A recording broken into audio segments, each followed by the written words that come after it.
Hey guys, we're on a run with tactics videos, and today I want to look at something that's a little bit more niche but came up on my second game of a tournament I played recently where I was attacking a baggage train. So when the match play guide came out, baggage trains were very quickly brought to the surface as one of the features that people liked the most. I think it probably has something to do with that there's a modeling opportunity there for people in their armies to sort of bring another sort of three-dimensional piece that adds immersion and coherency to the board for the game that they're playing. But on top of that, there's this structure to the game where you're both trying to get that baggage train that initially I found a little bit too defensive. It might be that I've only played it with vampire counts who are not a very mobile army in some respects, or at least the core of their army isn't.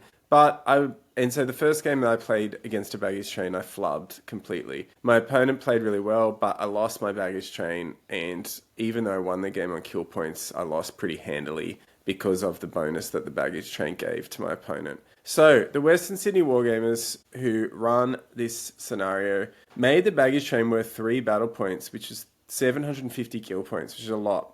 Plus, you get one for controlling one. So, on top of that, if you lose yours, you could be looking at a 1,000 point swing. When I came to this game that I was playing, that meant that if I thought I could get that baggage train at all costs, I would just take the win and I'd back out because vampires, as much as I think they were at least up until this point, one of the best armies in the format. I did not think that it's very hard to go for 20-0. Your opponent has to sort of walk into you screaming for that to happen. Like Graveguard are great, but you've got to set them up in a way that they're not going to get flanked. And then, you may not get Hellish Vigor off or other things that mean that you can consistently rely on getting across the table. So when you're playing with Screams, like I was, and Graveguard, without great weapons, you don't kill a lot of things. You're really just they're really just wearing them down and then screaming down the high value things that can kill your blocks and winning on the flanks with your flyers. But that's what this format was about. So my army, I am a huge fan of Black Coach and Ethereal and Fly, and then being able to hit with a heavy chariot. Toughness 6, 3+ armor, it's very resilient, but the rare slot is very valuable in vampires. So on top of that, for this tournament, we were playing Domination, Baggage Train, and I wanted 2 units of Fellbats because their monstrous infantry means that they can be unit strength 3 each for Domination. And for this Baggage Train, they are flyers, which is the biggest, and skirmishers. So 360-degree line of sight and fly 20 plus when you're thinking of Mortis Engine, or Van Hels's Dance Macabre being in the armies. I think this attack on the baggage train came off almost perfectly, and I wonder if you agree. Put your thoughts in the comments. Thank you. So, to get to it, thanks again to Jeff at Pandemwargaming. The Black Coach was his. This game, you'll see some of the counters that I use printed by Jeff as well. You can follow his affiliate link in the description. He's providing the premium printing product in Australia and potentially internationally if you're listening from overseas. Of course, financial supporters, we couldn't do it without you, and I believe that the production quality you're seeing today is a direct result of people who've chipped in a little bit to help us make better quality videos as we get close to 200 videos on this channel soon. So, looking at this map, this is deployment. So, pretty good shot. I spoke earlier, you're looking at 1,000 kill points. But critically, and I don't know if this is a feature or a bug, I realized after my first game with Baggage Train that you wanted to see where they put theirs before you put yours down. So winning that roll off was important, and I was very lucky to win. So my opponent Tom, he places his Baggage Train here behind impassable terrain, and I go for the extreme corner. If he'd gone in that corner, I would have been happy here too. If he'd gone directly in the middle, I would have picked either side. Typically, with forests in front, I'm pretty happy here with this terrain in the middle, and likely I would have gone behind this hill if I had the choice, but happy enough on the right-hand side. So I know Tom has limited magic weapons. I've got 2 Tomb Banshees, a General with Ethereal, and I've got the Black Coach able to turn on Ethereal. That means I've got a lot of freedom. His General has the Tenderizer. He doesn't have any magic missiles.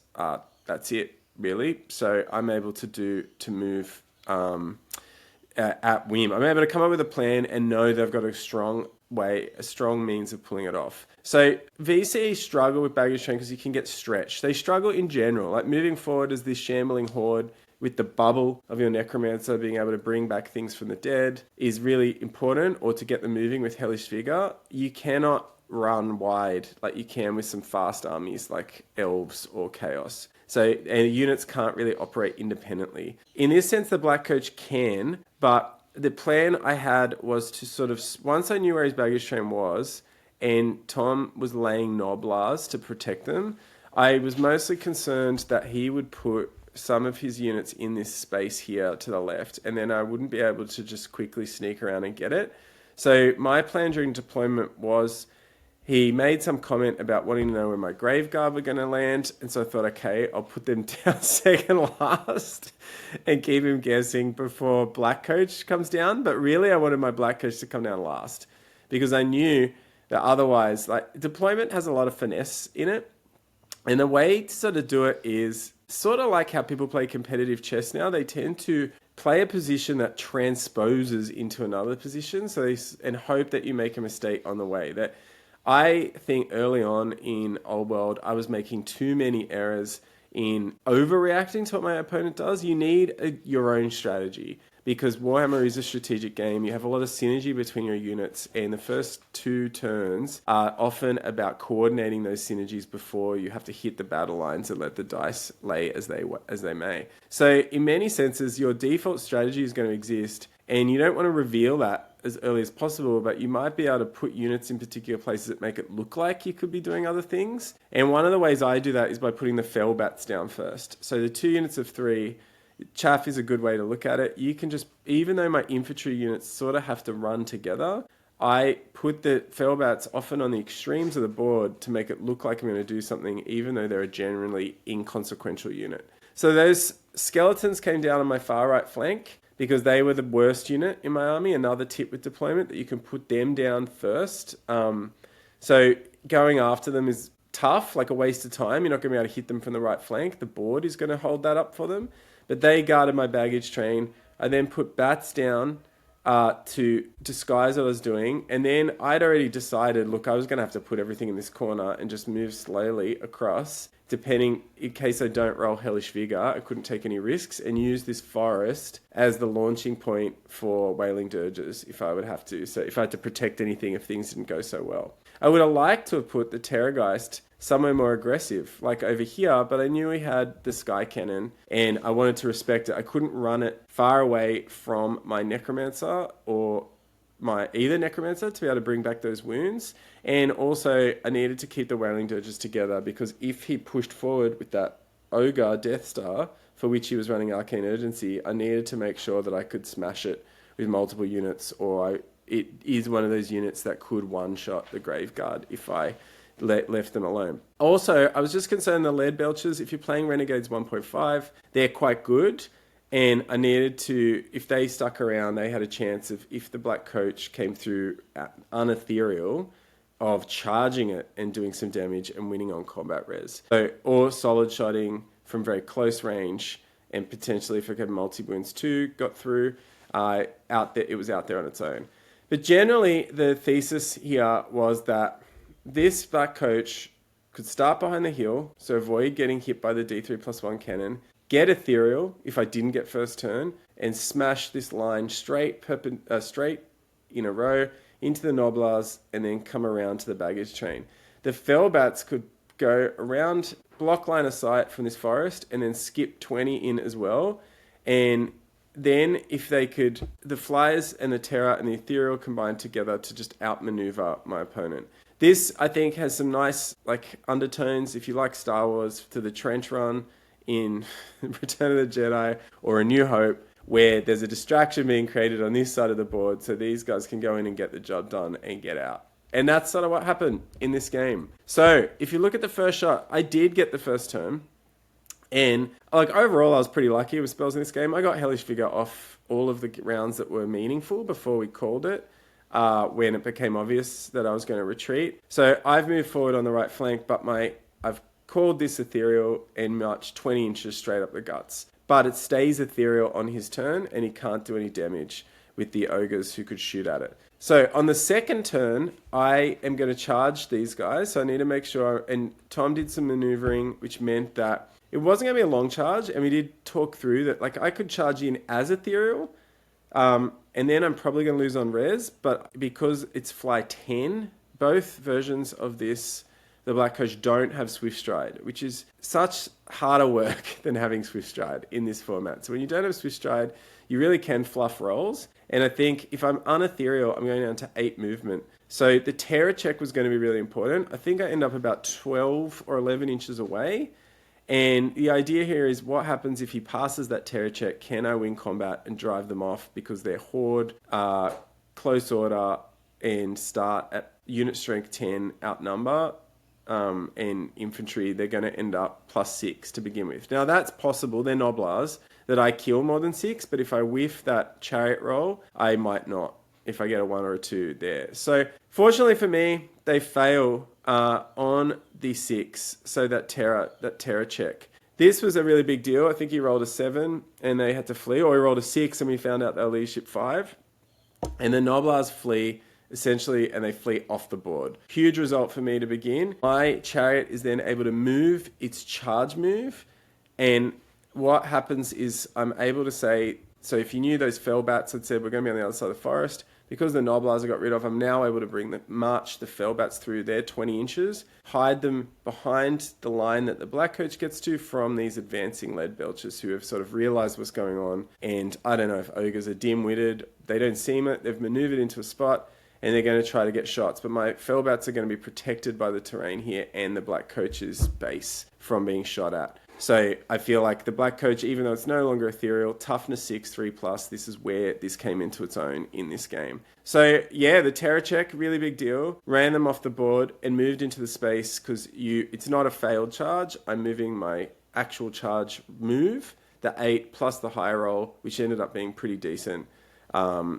And stopped them there behind the house. So great result. The first part of the plan has come off perfectly. I spent other 2 turns advancing, and the rest of Tom's army is distracted on the left by my Graveguard, who are on the edge of the forest, and my Dirges, who are behind them. So then, you see a great shot of that on the right.